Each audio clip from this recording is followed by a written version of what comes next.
Hello friends, আজকে আমরা data rate এবং signal bandwidth transmission channel bandwidth সম্পর্কে আলোচনা করব।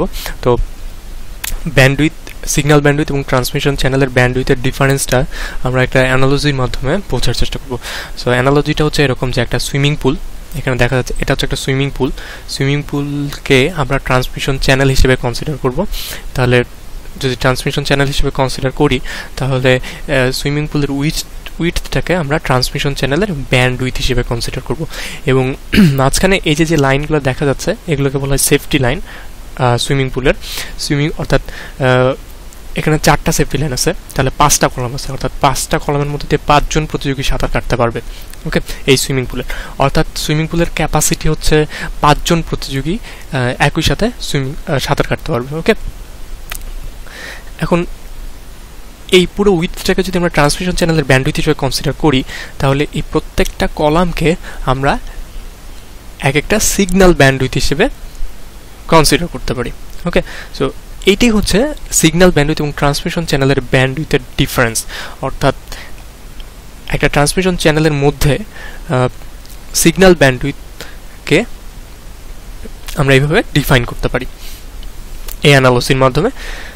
সিগন্যাল ব্যান্ডউইথ এবং ট্রান্সমিশন চ্যানেলের ব্যান্ডউইথের ডিফারেন্সটা তাহলে বোঝা গেল। এখন ব্যান্ডউইথ কে যদি আমরা ডিফাইন করতে চাই বইয়ের ভাষায়, যেটা হচ্ছে একটা স্পেসিফিক রেঞ্জ অফ ফ্রিকোয়েন্সি, অর্থাৎ কতগুলো ফ্রিকোয়েন্সি রেঞ্জ। ওকে, সাপোজ আমরা লিখতে পারি যে একটা কোনো চ্যানেলের ব্যান্ডউইথ হচ্ছে 2 মেগাহার্টজ। ওকে, কোনো চ্যানেলের ব্যান্ডউইথ হচ্ছে 2 মেগাহার্টজ, তার মানে হচ্ছে এটা হতে পারে 2 মেগাহার্টজ হতে পারে। 2 মেগাহার্টজ ব্যান্ডউইথের জন্য আপার কাট অফ ফ্রিকোয়েন্সি হতে পারে 6 মেগাহার্টজ আর লোয়ার কাট অফ ফ্রিকোয়েন্সি হতে পারে 4 মেগাহার্টজ। তাহলে 6 - 4 = 2 মেগাহার্টজ। ওকে, আবার এটা হতে পারে upper cut off frequency 8 megahertz divided by 8 megahertz minus হচ্ছে 6 মেগাহার্টজ। এক্ষেত্রেও কিন্তু আমার ব্যান্ডউইথ হচ্ছে 2 মেগাহার্টজ। ওকে, অর্থাৎ যদি ব্যান্ডউইথ যদি বলা থাকে তাহলে তার আপার কাট অফ ফ্রিকোয়েন্সি এবং লোয়ার কাট অফ ফ্রিকোয়েন্সি যে কোনোটাই হতে পারে, কিন্তু ব্যান্ডউইথ হচ্ছে আমার ফিক্সড। আবার যদি আমি বলি যে একটা ট্রান্সমিশন চ্যানেলের লোয়ার কাট অফ ফ্রিকোয়েন্সি হচ্ছে 1 এবং আপার কাট অফ ফ্রিকোয়েন্সি হচ্ছে সাপোজ 9, তাহলে কিন্তু ব্যান্ডউইথ হচ্ছে 8 মেগাহার্টজ আর 8 কিলোহার্টজ, সেটার উপর ডিপেন্ড করবে। ওকে, তাহলে আমরা একটা সিগন্যাল, এবার আমরা ডাটা রেটের দিকে আসি। ওকে, তো তার আগে একটা বিষয় বলতে হবে, সেটা হচ্ছে ফুরিয়ার সিরিজ অনুযায়ী একটা square wave infinite number of sinusoidal ওয়েভের সমন্বয়ে গঠিত। অর্থাৎ infinite number of sinusoidal wave একত্রে একটা স্কোয়ার ওয়েভ গঠন করে। তাহলে আমরা কি বলতে পারি যে একটা স্কোয়ার ওয়েভের ব্যান্ডউইথ ইনফিনিট? এটা তো বলা যায়, কারণ এখানে ফ্রিকোয়েন্সির রেঞ্জ কত, ইনফিনিট রেঞ্জ অফ ফ্রিকোয়েন্সি নিয়ে আমার স্কোয়ার ওয়েভটা গঠিত। তাহলে ব্যান্ডউইথ ইনফিনিট হওয়ার কথা, কিন্তু প্র্যাকটিক্যালি ইনফিনিট হয় না, কারণ একটা ট্রান্সমিশন চ্যানেলের ব্যান্ডউইথের লিমিটেশন থাকে। অর্থাৎ একটা স্পেসিফিক রেঞ্জের ফ্রিকোয়েন্সি আমরা কোনো স্পেসিফিক ট্রান্সমিশন চ্যানেলের মধ্য দিয়ে ট্রান্সমিট করতে পারি। ওকে, সব ফ্রিকোয়েন্সিকে সে অ্যালাউ করে না। ওকে, সো এটা হচ্ছে আমার একটি স্কোয়ার ওয়েভ। এই স্কোয়ার ওয়েভের আমরা এটা হচ্ছে পজিটিভ পালস এবং এটা হচ্ছে নেগেটিভ পালস। ওকে, আমরা মাঝখান দিয়ে একটা যদি এটা কি একটা রেখাটা নিই, তাহলে উপরেরটাকে হচ্ছে আমার পজিটিভ পালস এবং নিচেরটুকু হচ্ছে নেগেটিভ পালস। ওকে, তাহলে পজিটিভ পালসকে যদি আমরা 1 দ্বারা ডিফাইন করি এবং নেগেটিভ পালসকে যদি 0 দ্বারা ডিফাইন করি, তাহলে অর্থাৎ আমরা এই স্কোয়ার ওয়েভের মাধ্যমে 1 0 1 0 1 0 এভাবে ডাটা ট্রান্সমিট করতেছি। ঠিক আছে, এখন ডাটা রেট হচ্ছে একটা ট্রান্সমিশন চ্যানেলের মধ্য দিয়ে আমি পার সেকেন্ডে কি পরিমাণ ডাটা ট্রান্সমিট করতে পারতেছি, সেটা হচ্ছে ডাটা রেট। তাহলে এই সিগন্যালের এটা কি টাইম পিরিয়ড। ওকে, টাইম পিরিয়ড যদি টি হয়, আমি ধরে নিলাম যে এই সিগন্যালের টাইম পিরিয়ড টি = 1 সেকেন্ড। ওকে, তাহলে 1 সেকেন্ড যদি হয়, অর্থাৎ 1 সেকেন্ডে 2টা করে বিট ট্রান্সফার করতেছি আমি, অর্থাৎ 0.5 সেকেন্ডে, অর্থাৎ হাফ পিরিয়ডে 0.5 সেকেন্ডে কি একটা বিট ট্রান্সফার হচ্ছে। তাহলে ট্রান্সফার অর ট্রান্সমিট হচ্ছে, একটা বিট ট্রান্সমিট হচ্ছে, তাহলে 1 সেকেন্ডে 2টা বিট ট্রান্সমিট হচ্ছে। তাহলে 1 সেকেন্ড সমান 1 হার্জ। তো তাহলে এই সিগন্যালের ফ্রিকোয়েন্সি হচ্ছে আমার 1 হার্জ। ওকে, সিগন্যালের ফ্রিকোয়েন্সি হচ্ছে 1 হার্জ। তাহলে আমি 1 হার্জ ফ্রিকোয়েন্সির একটা সিগন্যালের মধ্যে আমি পার সেকেন্ডে 2টা করে বিট ট্রান্সমিট করতে পারতেছি। তাহলে একটা ইকুয়েশন লেখা যেতে পারে যে 1 হার্জ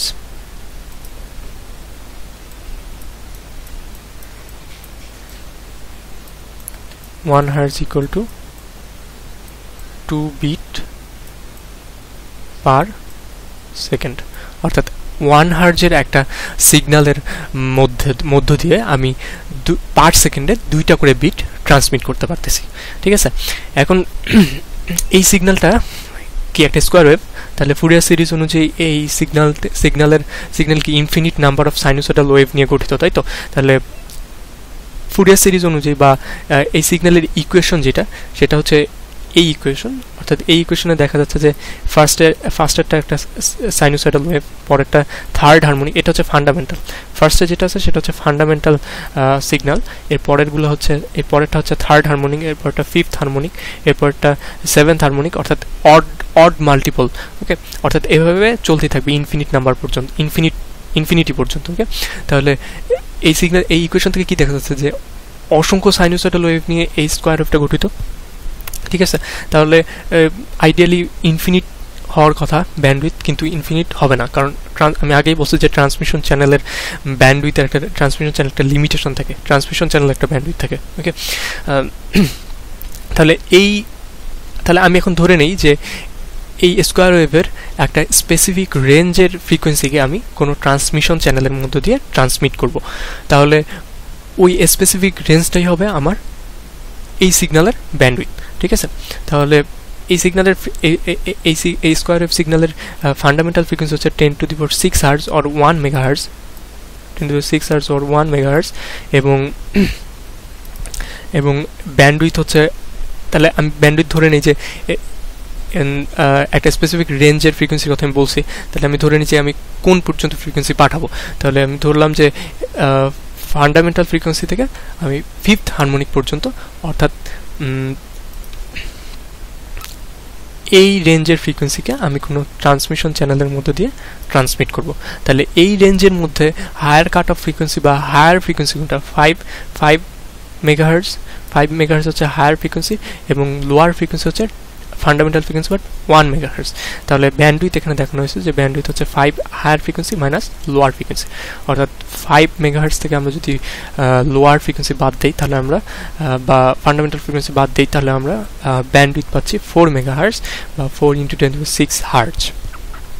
ঠিক আছে, এখন তাহলে এই সিগন্যালের ফান্ডামেন্টাল ফ্রিকোয়েন্সি হচ্ছে 1 মেগাহার্জ। তাহলে এই সিগন্যালের আমরা টাইম পিরিয়ড বের করতে পারবো। তাহলে টাইম পিরিয়ড হচ্ছে 1/1 মেগাহার্জ অর 1 মাইক্রোসেকেন্ড। ঠিক আছে, এটা হচ্ছে আমার এই সিগন্যালের টাইম পিরিয়ড। তাহলে এখন আমরা